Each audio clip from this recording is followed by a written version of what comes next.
So welcome everyone to this interview where I'm really happy to be talking with Dr. Valerie Mason-John. Firstly, Valerie, welcome. Thank you so much for joining me today. I really appreciate it. Thank you. It's a pleasure. Thank you. So I'm looking forward to getting into this interview. I think Valerie has a very powerful voice in this dialogue that we're going to be coming into. I was just saying, I haven't had as much time as I would have liked to have read some of her work, but I've read some and it's powerful and I recommend it. And I'm looking forward to getting into this dialogue. Just to give people Valerie's background, Dr. Valerie Mason-John is one of the leading African descent voices in the field of mindfulness for addiction. She co-founded the accredited program, Mindfulness-Based Addiction Recovery and 8-Step Recovery Meetings, which is also an award-winning book. She works as a senior compassionate inquiry facilitator for addiction and trauma and works as a practitioner. Author and co-editor of 9 books, her most recent published this year, I'm Still Your Negro, a homage to James Baldwin, which I've just been having a bit of a look at this morning, is a social justice poetics that is responding to all the killings and traumas of Black and brown bodies. President of the Buddhist Recovery Network, she is also a public speaker and is based between North America and Europe. So, Valerie, I wanted to start just by putting some sort of frame and context around some of what we're going to come into today, which is sort of a 2-part question really around what is trauma in the way that you understand it, and then also what is ancestral trauma. And I think one of the things that's been part of my own learning in recent weeks, which I would caveat that at the beginning of a journey, but trying to get my head better around some of these issues, is things like slavery, things that happened in the past, which it's very easy, I think particularly easy for white people to go, well, that happened in the past. I didn't have anything to do with that. That's not my responsibility. The past has an enormous impact, and there's a whole body of trauma which is held. I'd love you to speak a bit to that. But as I say, I think perhaps let's just start with what is trauma, and then let's come into what is ancestral trauma. Well, that's a very big topic. What is trauma? What is ancestral trauma? So let's begin with trauma. I'm going to speak of trauma from a mindfulness approach, even a Buddhist approach. Because what we would say is that trauma is the disconnection from the body. Whenever something painful happens, we flee the body. We move away from the body, and nobody's home. All feelings have been switched off. All lights have been switched off.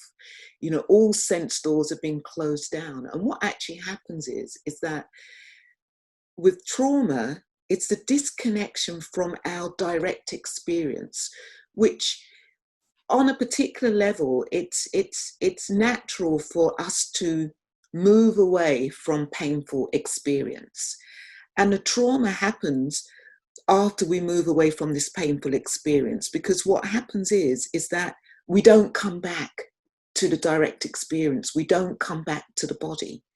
And we lose connection to the body. We lose connection to all feeling. And of course, as humans, we need connection. And so what do we begin to connect with? Now, one of my teachers, Dr. Gabor Mate, will often say is, who did you speak to when something painful happened? Who did you speak to? And this is the trauma, because there was nobody to speak to. And I take that one step further, because it isn't that there was nobody we didn't speak to, because we did actually end up speaking to somebody. We ended up speaking to ourselves. We ended up speaking to our dolls or our action man or our pets. And we created this story. And then what happens is we create this fixed self.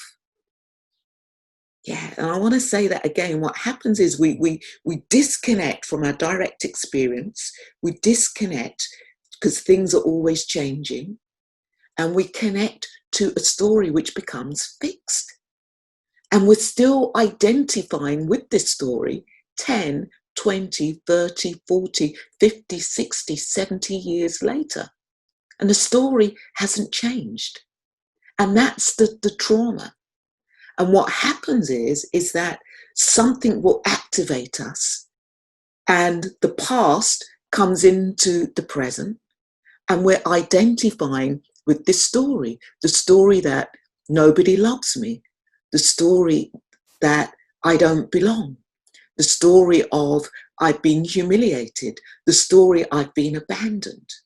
Okay, so this is the trauma, when we get stuck in this fixed story. And so And that story effectively becomes identity, right? We become who we exactly, take ourselves to be. Yeah. exactly, exactly. This, as you say, it becomes our identity, and the identity becomes fixed. So part of the healing is to see through the illusion of the story, to see through the fabrication and the concoction of the story. And of course, we needed to fabricate and concoct this story so that we could survive.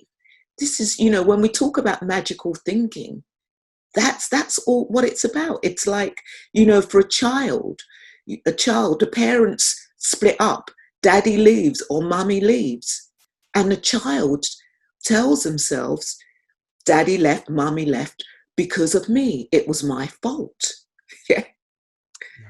And that's, I I did. guess that's something about the kind of, for want of a less technical term, the egocentric nature of being a child, right? That the world revolves around us. So if one of our parents leaves, it must be our fault. Yeah, yeah, exactly. Exactly. Blame ourselves. And another really important thing that I want to say, it's something that really changed my mind, is Dr. Gabor talks about attachment and authenticity. And often the trauma is that we will go for the attachment rather than the authenticity. So what happens is that actually we attach to our stories. This is what I see. We attach to our stories, make it about ourselves, which stops us from actually talking to the people we need to talk to. Why did daddy leave? Why did mummy leave? We don't do that because we don't want to hurt them. We want the attachment, because if we go with the authenticity, we're often told, be quiet, you'll get over it. Don't talk about it. I mean, it's amazing. There are clients I've worked with where they've had a parent die, and they were sent to school during the funeral.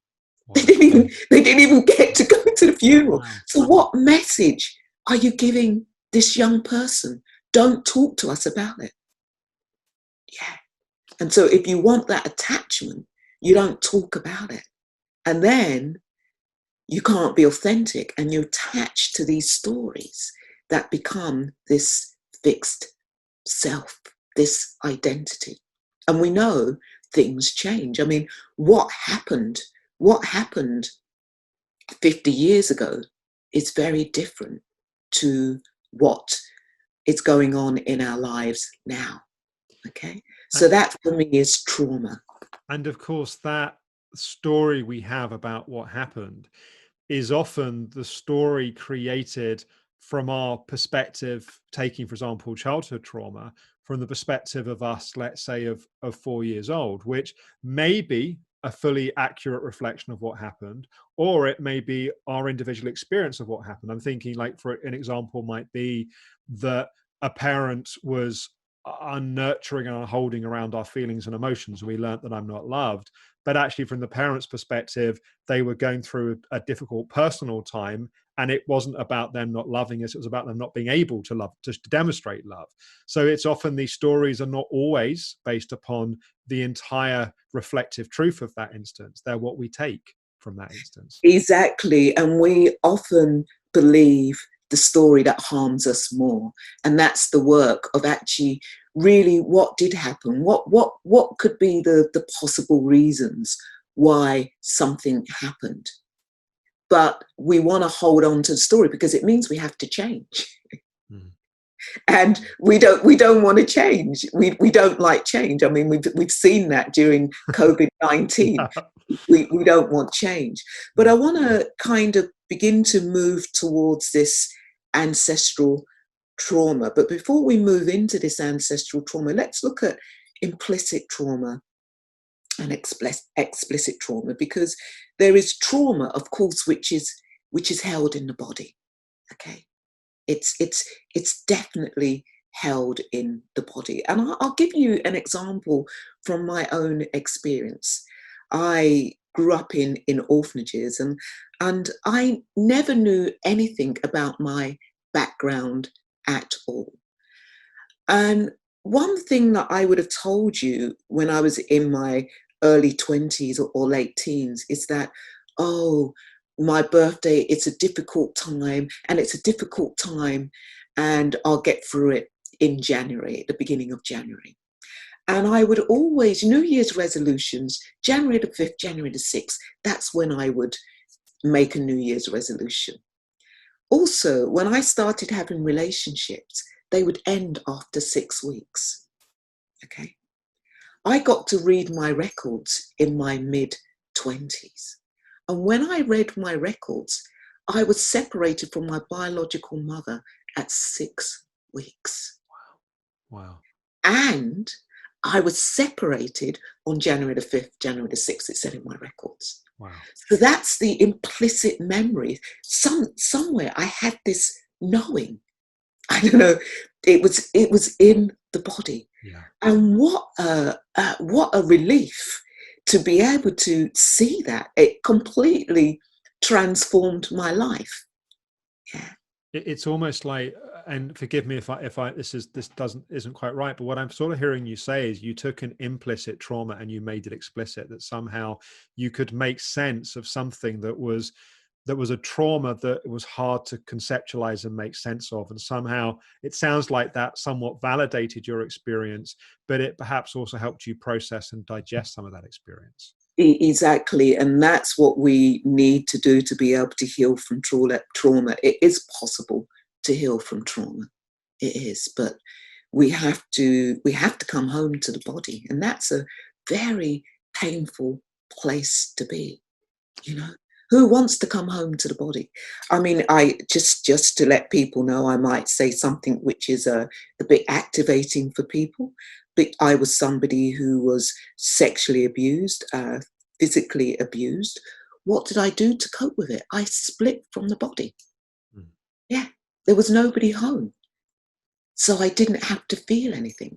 The amount of physical pain which was subjected to my body, you know, I would put it in the realm of both torture and sadomasochism. Yeah. One of the things that struck me reading some of your book, Detox Your Heart, particularly where I think you speak very honestly and very bravely about some of your struggles with addiction in the past. And one of the things that touched me there was just, and you know, Dr. Gabor Mate, as you mentioned, I think speaks well to this. There was something about the kind of human story of it that you wrote about, is that it becomes effectively, addiction becomes a way of self-medicating those emotions. It becomes a way of that. A lot of what addiction is not people that want to be using alcohol or drugs or whatever. Actually, it's a way of trying to medicate the intensity of that pain that's held in the body. Yeah, it's an adaptation, and it's as a child, we don't have the access to the alcohol or the drugs when we're really young. Yeah, and so we find different ways to adapt, to cope. But as we get older, it's like, oh, you know, the alcohol that we can switch off, or the drugs that we can switch off. Yeah, and it is definitely, I see it as self-medication, that we're really trying to medicate the pain, to split from the pain, which I always say is a bit of an oxymoron, because in mindfulness, when we're working with addiction, we're talking about coming home to the body. Yeah. But yet, if you're somebody who's got these addictive behaviors, you want to split from the body. It's all about getting high. That's it. It's all about having altered experiences, and you're saying, come home to the body. But let's get back to this implicit trauma and ancestral trauma. So I want to go to the fetus. And also, let's bring in the male into this as well, into male sperm. Now we know there is evidence that if men are completely dysregulated, are in a difficult situation, or have had a trauma, perhaps somebody has died, or perhaps they've been arrested, all those kind of things, and they have sexual intercourse, that sperm, the DNA of that sperm is going to be impacted. Okay, it's going to change the DNA of that sperm. We know that if a woman is carrying a fetus, if she's in a violent relationship, or perhaps one of her parents have died, or, you know, perhaps poverty, can't feed her children, all sorts of reasons, the fetus is going to be impacted. There's going to be an overload of cortisone, and the baby is going to come out dysregulated. Okay? So already, you know, even before this child has entered the world, this baby is dysregulated and can come out hungry. Yeah. And so again, it's really important, actually, I would say, for some people who don't really understand what's going on for them, why are they activated in certain ways, it's to find out your parents' history of when you were conceived. Find out, because this might tell you something. You know, imagine a couple, she's, you know, the woman is pregnant 3-4 months and a parent dies. Imagine what impact that's going to have on the parent and on the fetus. It may mean that the parents might not even be able to be there for the child when the child is born. Yeah. So this is really important, to find out about the history of our conception. Okay. And sometimes that can be quite challenging. For example, you know, knowing a little bit about some of your history, that although your birth mother was around, I know at one point you did go back and live with her for a period of time, but for some people, I'm thinking of a good friend of mine who was adopted and actually knows nothing about his birth parents, I guess would be the term. That sometimes that's a piece of someone's history. In fact, I speak from my own experiences. A whole story actually I talk about in my session in the conference, about my father leaving soon after I was born and not having that piece. And I was in my early 30s before I finally tracked him down and met him. And that, although that experience wasn't a very easy experience, it was a very important experience of having some processing and closure on that history. So I think it's a very important point you make, and it can be quite challenging sometimes for people even to get that insight. And for somebody who's adopted, and I would quote Dr. Gabor Mate again when he talks about the stamp of abandonment. So for somebody who was adopted, one of their early traumas, I wouldn't necessarily say it was the first trauma, because actually in the fetus, if the mother knows that she's not going to be able to keep this child, already the child is going to come out into the world dysregulated. So there could have been traumas even before this stamp of abandonment, but we know that one of the extreme traumas would have been when that child was given up for adoption, and that will be held in the body. Yes. And I've actually worked with people who have been adopted and have had real issues of separation. And this is, again, even for myself, separation issues. I really had to go into inquiry with this, because why did I get so activated when my partner would leave the house without not telling me? And I would get so activated. It was like, you need to tell me when you're leaving the house. And after doing some inner work, I thought, bingo. It's because at one point I was given up and my biological mother never came back. Yeah. So I don't know. I didn't know whether this person was going to come back. And often a lot of people who have been adopted have this same separation anxiety. Again, it's held in the body. And it actually, in many ways, what it speaks to is the wisdom of the body, that the body is trying to protect itself from that pain being repeated. Yes, yes, yes.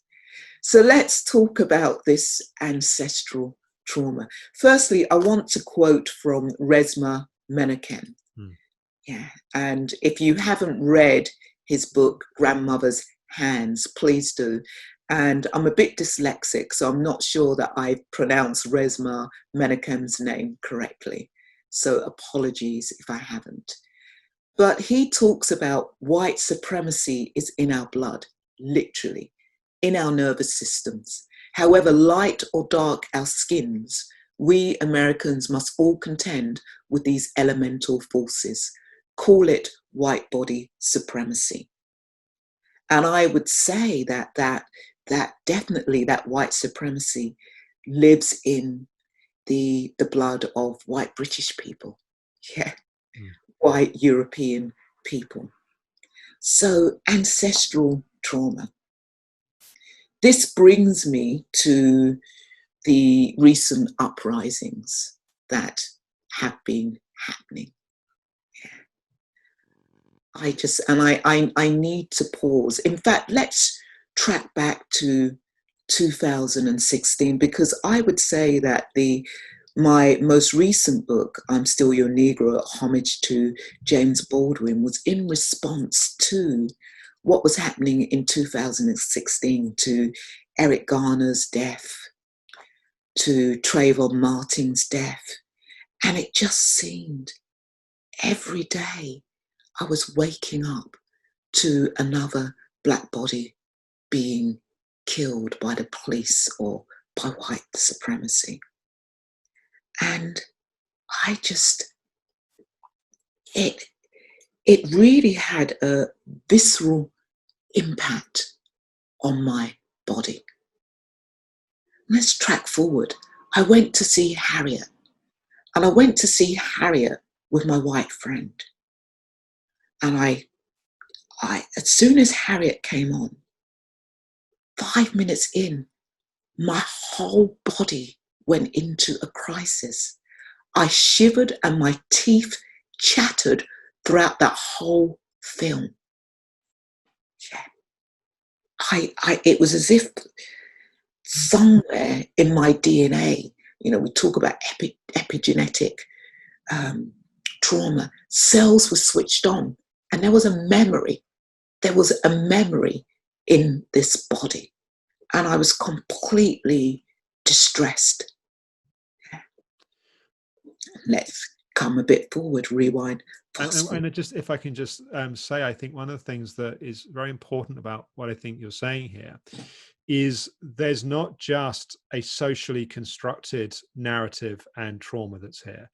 There's actually, and I agree, I think Resmaa writes very beautifully about it, that there's something which is actually held in the body, in the DNA, in the blood, which is beyond just, although they're still very important, those socially constructed narratives. I mean, in my book, I channeled Thomas Peters, who was one of the first Black freedom fighters in the 1700s. Okay. And I just channeled where does that come from? So coming fast forward, George Floyd. I remember it was my partner who said, I've watched and my partner is white. And she had watched the George Floyd video and said, I've just watched a George Floyd video, I'm in tears. And I just thought, well, maybe I need to watch this, because I thought, I'm not going to watch this. And on one level, I'm glad that I watched it. Okay. And I watched that. And I went into a dark night. I went into a dark night period. And I watched it. And it was as if now, as I talk about it, I can see our black bodies being buried up to our neck, and those white horse riders who wanted to play polo, they would bury us up to our neck, and then with their horses try and kick our heads off. And as I talk about it, it's there. I can see our black and brown bodies being tied to the back of a car, and the white people just driving. In fact, I don't know whether it's true, but it's said that the word picnic, came from pick a nigger. Yeah. Wow. And so white people would go out and grab a black person, tie them back to the back of the car, and just drive off. Pick a nigger. Whether picnic comes from that, there was this play of pick a nigger. And so this ancestral trauma, there is myself being completely activated. It was lynching all over again. And it's as if my body had a memory of lynching. And then, not just coupled with this ancestral trauma for many of us, it's also trauma in the here and now, because many of us in black and brown bodies have been traumatized by the police. We have been brutalized by the police, but we got to live. Yeah. I myself, as a teenager, as 15, 14, 15, on an anti-Nazi march, one of the few black people on that march, and the police singled me out for carrying a banner. And I was a bit stroppy there. I was stroppy. It's like, why are you picking on me?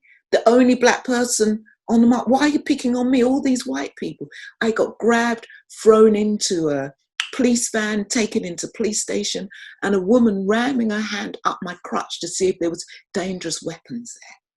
So we know it. Many of those black people on the streets know that police brutality, but we just didn't have the cameras.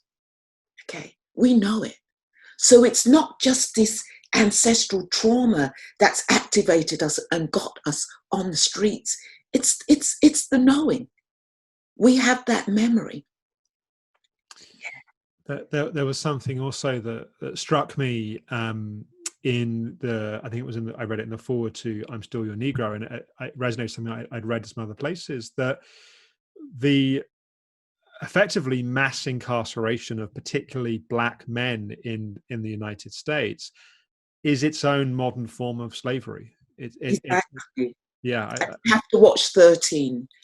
It's a really important documentary, 13. And it just widening the lens of that black men are the most incarcerated all over the world. Even in Canada, where I live, where we are in the minority. And okay, we know that there is the mass incarceration of Indigenous people, but yet percentage-wise, black men are more heavily incarcerated than Indigenous people. If we look at percentage-wise of how many, Indigenous people there are, how many black people there are, it's a modern form of slavery. So again, when we're talking about trauma, there is the trauma of so many black and brown bodies not growing up with their fathers. Okay, and again, this goes back to slavery, because we were separated from our fathers. Yeah. And also we know in the United States of America, there's also encouragement not to grow up with your fathers. We'll give you more money if you're a single parent, okay? So there's some memory of this is a normality of not growing up with your father. And this comes from slavery.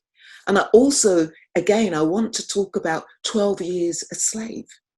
When I watched that film of 12 Years a Slave, again, to me, I just thought, oh my God, this is the legacy of ancestral trauma. This is the legacy. There are two things I want to talk about that film, of just, again, when we come back to George Floyd and we watch this black man saying, I can't breathe, I can't breathe, I can't breathe. And the police do nothing. It brings me back to when we look at it, it's not even 12 Years a Slave, it's in Kunta, in Roots, where they're whipping the black guy is being held up. What's your name? Kunta Kinte. What's your name? Kunta Kinte. What's your name? Kunta Kinte. And every time he's being whipped, Kunta Kinte, and finally he gives an English name and they let him go. They don't even let George Floyd go. They don't even let him go. Yeah. And then again, coming back to 12 Years a Slave, the legacy of the beating. Where did we learn to beat our children? And it's not just black people who beat their children. And let's look at, where did white people learn to beat their children? Slavery, whipping, slavery. This which has been passed down. Get the belt out, which has been passed down. There is so much of this ancestral trauma that has been passed down to us. So what this means is that when I come into the world, when black and brown bodies come into the world, we're already dysregulated, okay? So if I come into the world as black as I am, some parents will be freaked out because it's like, oh my God, this black child is going to have a harder life than the lighter skinned child, okay? I had the trauma of being so dark because the blacker you are in certain communities, the uglier you are. The lighter you are, the prettier you are. And we know even in biracial relationships, I can remember as a young person, it was like, have a biracial relationship because you would produce a pretty child, okay? Wow. One of the things I was struck by in the introduction to I'm Still Your Negro is you talked about as a child that you tried to whiten your skin. Yeah. And again, this implicit memory.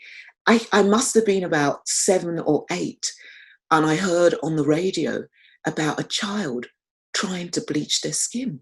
And I remember being completely activated. I just remember being so disturbed by this story. And then in my mid-20s, I read my records and bingo, that's what I had done. Wow. Yeah. So I had no memory, explicit memory of it.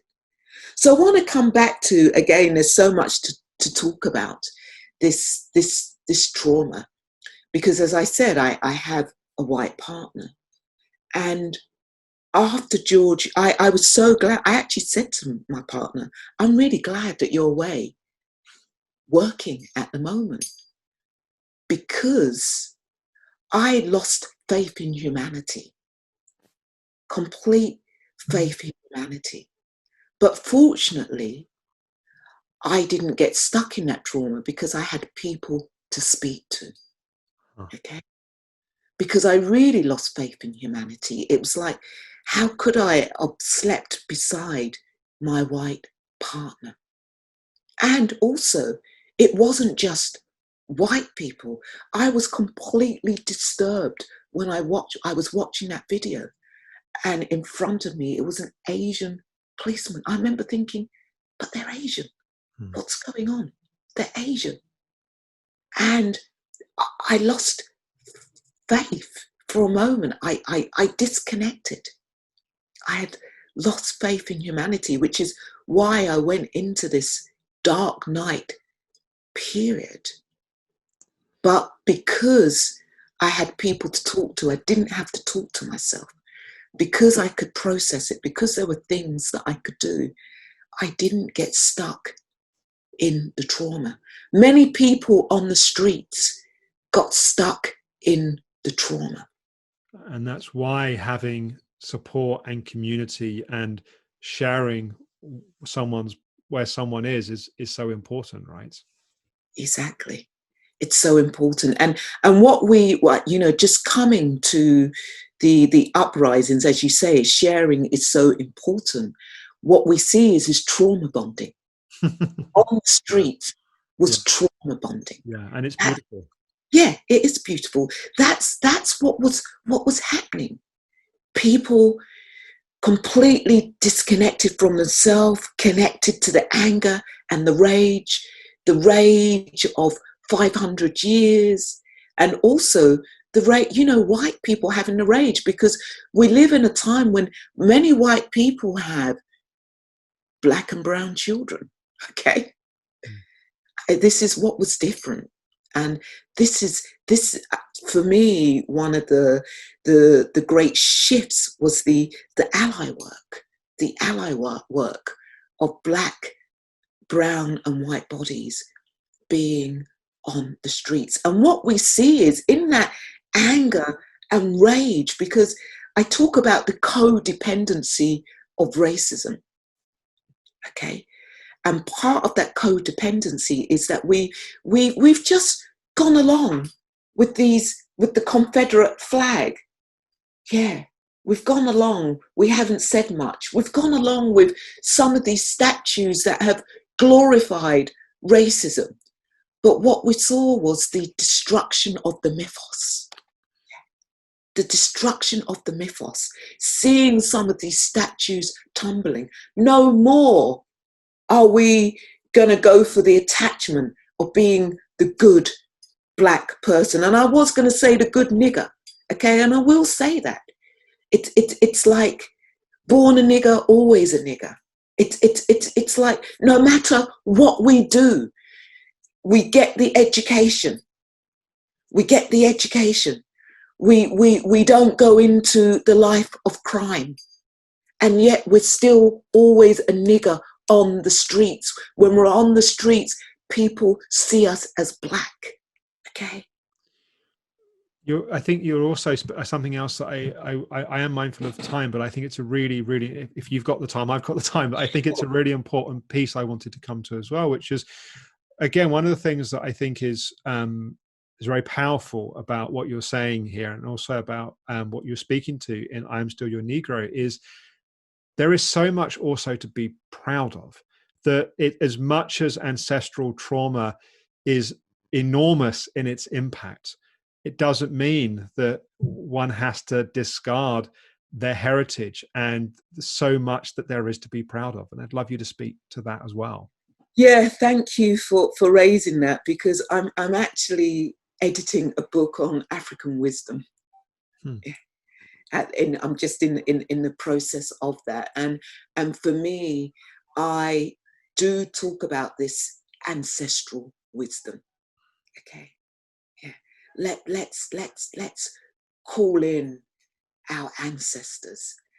When I think of England, I live between Europe and North America, and I think of Mary Seacole. That the wisdom she had. When I think of here in Canada, I think of Thomas Peters. When I think of the US, I think of Ida Bell Barnett, Ida B. Bells. If I got Ida Bell Wells, who wrote about the lynchings, but who had this wisdom. And then the wisdom we had before we were enslaved. Okay, slavery 500, 600 years ago, but we existed on the planet thousands and thousands of years ago. We talk about the first the first human being who was found in Africa. Okay, can't remember her name at the moment. What's her name? The first, it will come to me. She was found in Africa. So we have been around a long time, and those thousands and thousands of years outweigh this 500, 600 years of slavery. And we can recover from this. This is how we can recover. But part of that recovery has to be through white allyship. I went to Spring Washam. Spring Washam is doing, she calls it the Church of Harriet Tubman. And one of the things she did last week was to remind white people of the white abolitionists, okay? And in a way, we got some of our freedom, not all of our freedom, but we got some of our freedom because of white abolitionists. Abolitionists. Yeah. And that was allyship. So again, white people can call on their ancestral wisdom for us to work together to change this systemic racism, to change this systemic trauma. Because I, as a Black person, am not completely free. I belong to a Buddhist community, and I won't out my Buddhist community, but I belong to a Buddhist community. And one of my friends, one of my dear friends who's Asian American, on one of our websites had this picture of her being on a demonstration, a Black Lives Matter demonstration. If you knew the furore that created by having this on a website because it was political. Wow. Okay. Every day for those of us in Black and brown bodies is a political. Every day I walk on the streets, it's political. You cannot separate the personal from the political. You cannot separate trauma from Black and brown bodies. It's in our DNA. And coming back to Resme Menachem, who says white supremacy is in our blood. Whether you're Black, brown, or white, it's in our blood. But you know what? Black wisdom is in our blood. White wisdom is in our blood. Okay? It's in our DNA. And those are the cells that we need to begin switching back on. I think that's beautiful, and I think very powerful. And I'm mindful of time. There are so many pieces here, Valerie, that we could have gone into. I'm already planning of hopefully having the opportunity to a future interview. There's so much more I'd like to get into, but I am mindful of time, and I think that's a really good endpoint for people that want to find out more about you and your work. What's the best way to do that, and maybe say a bit about what they can find?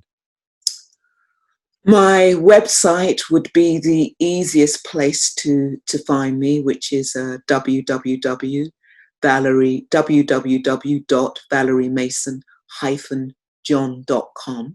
But if you Google me, I will come up. And you will get to see what I have to offer. Yeah, that's what I would say. You can find me on, I'm not a big Twitter person. Actually, I need a secretary. I'm just kind of in the process of actually getting myself a secretary. I am on Twitter, V Mason John, or 8-Step Recovery. I'm also on Instagram on 8-Step Recovery. But the best place to find me is on my website, or Facebook, actually. Facebook is somewhere where you can find me. And the best way to find me would be under Valerie Mason John, or Vimala Sara, my Buddhist name, Vimala Sara Mason John. Yeah, there's so much of your work we haven't got into today, particularly your work around addictions. I would love to have had more time for. But to recommend, we've mentioned a bit. I Am Still Your Negro. I think that's there's some beautiful poems in here that I would recommend as well. I think it's a great way of giving some voice and bringing alive some of these themes. And also, just I've got it here, Detox Your Heart, which I think is I've really been enjoying as well. So, Valerie, thank you Can so. we end with one of my poems? Yeah, I was worried you might not have enough time, but if you would, I'd love you to read one of the poems. Yes. Okay, I will choose the poem of my father's prayer for all of those who have experienced the trauma of not knowing their father. So I'll dedicate the poem Thank you. to you, Alex. Yeah, Okay. you. My father's prayer. My Father, who art in the universe, what on earth is your name? Will you ever come? Thy will be home, dead or alive. Give me day or night your daily name, and I will forgive your sons, forgiving all those who have colluded with your sins, and lead me not into more unhappiness, but deliver me from this pain. For thou have the power and the knowledge forever and ever of all men. It's beautiful. Okay.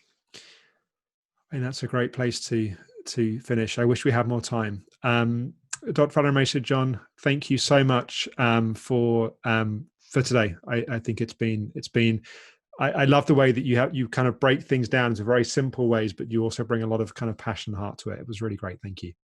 Great. Thank you.